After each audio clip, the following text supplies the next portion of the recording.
To illustrate the power of defining DNA-driven mission, vision, and values, we're going to use an analogy from the animal kingdom.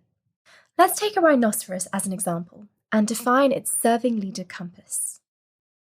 It's important to start with DNA, because once we understand the rhino's fundamental, distinctive, and unchanging set of characteristics, we'll then go around the compass and see how DNA influences that rhino's values, mission, and great purpose.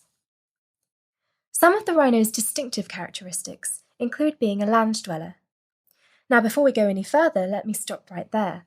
This may seem obvious, but the rhino being a land dweller is a very significant part of its DNA. The rhino may look at an eagle flying in the sky, and it may look at a shark swimming in the ocean, but a rhino will never be able to do what those animals can do because it's just not part of its design. And right away, that illustrates the power of understanding DNA. The rhino may not understand what its values are, or what its mission is, or what its purpose in life is, but knowing it is a land dweller immediately removes 2/3 of the earth, the sky, and the sea from consideration. That understanding, in and of itself, can save your organization so much time, energy, and money by keeping your organization away from pursuits it is not designed to accomplish. So what are some other characteristics of a rhino? It has a distinctive horn. It has extremely thick skin, like an elephant. Rhinos are also very heavy animals, weighing over 1.5 tons. And despite its weight, it's also very fast, able to run up to 30 miles per hour. Rhinos also have very poor eyesight, but they have excellent hearing and a keen sense of smell. They are vegetarians who typically live solitary lives. And finally, they are very territorial and also rather aggressive, which is atypical of vegetarians. So after further investigation, and after taking some time to process all the information we gathered, we might describe a rhino's DNA by saying it is a strong, armoured, peace-loving land dweller that is powerfully fast when its territory is violated. So with this DNA in mind, what sort of values would the rhino live by? Now, of course, there are always transcendent values, such as integrity or excellence, that we can incorporate into our organizations. But the real power of understanding your DNA is to define values that are distinctive and in alignment with your design. So for our rhino, it may have a value like harmony, because it likes balance in its ecosystem, as one of its transcendent values. This is one value all of the animals can buy into. But other values that are distinctive to the rhino, based on its DNA, may be strength or speed, independence, or a defender or protector. You might even experiment with synonyms of these values and create a word like shield that itself describes how the rhino operates. Shield might stand for strength, harmony, independence, energetic, listening, and defender. We could keep iterating here, and this is actually a fun exercise for your organization's creative types. But the point we're trying to make is that your organization's values should not just be picked out of the air. They should be consistent with your DNA.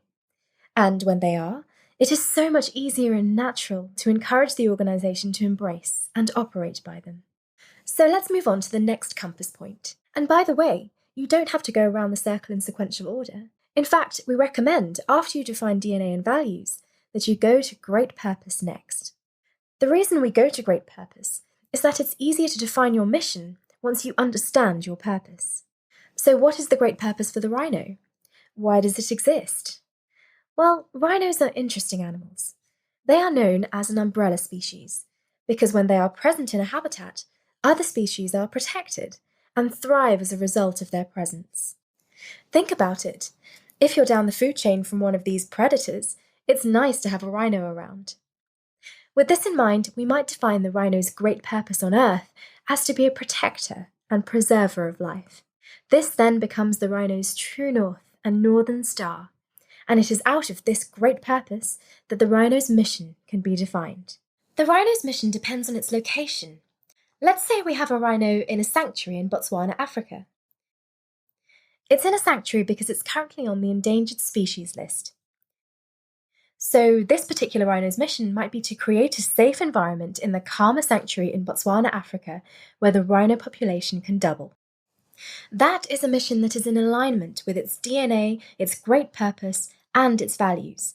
And hopefully in 2 or 3 years' time, when that mission is accomplished, the rhino can move on to another mission. So in summary, we now know who the rhino is. A strong, armoured, peace-loving land dweller that is powerfully fast when its territory is violated.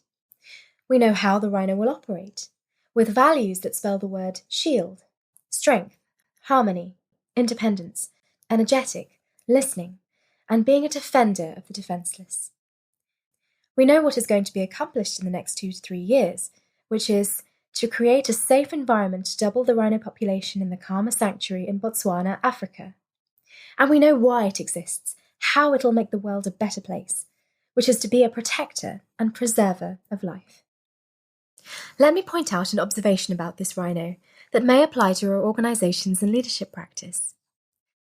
This particular rhino's mission is unique and different from other rhinos around the world, even though they may share a common DNA. So too will other organisations in your industry have a unique mission flowing out of their great purpose and DNA. What we found about many high-performing leaders is that the more they recognise and embrace their organisation's design, the less they pay attention to competitors. They're too busy being true to their DNA and accomplishing their mission to take the time to worry about what the competition is doing. In a similar fashion, an organisation that hasn't defined its DNA may be having an identity crisis. And as a result of not knowing who they are, they look at everyone around them and often try to emulate them, instead of working out what niche they can fill that is true to their design. It's the same thing at a personal level. If you know who you are as a leader and what your design is, you'll stop trying to be like other leaders. I'm not saying we shouldn't learn from other leaders, but we fall into a trap when we think we need to be like another leader, and this applies to organizations as well. Your organization's design, its DNA, its identity, is everything. It's who you are. It's who you were created or founded to be. And that's why we spent so much time on this topic. It's one of the keys to organizational success and the key to your success as a leader.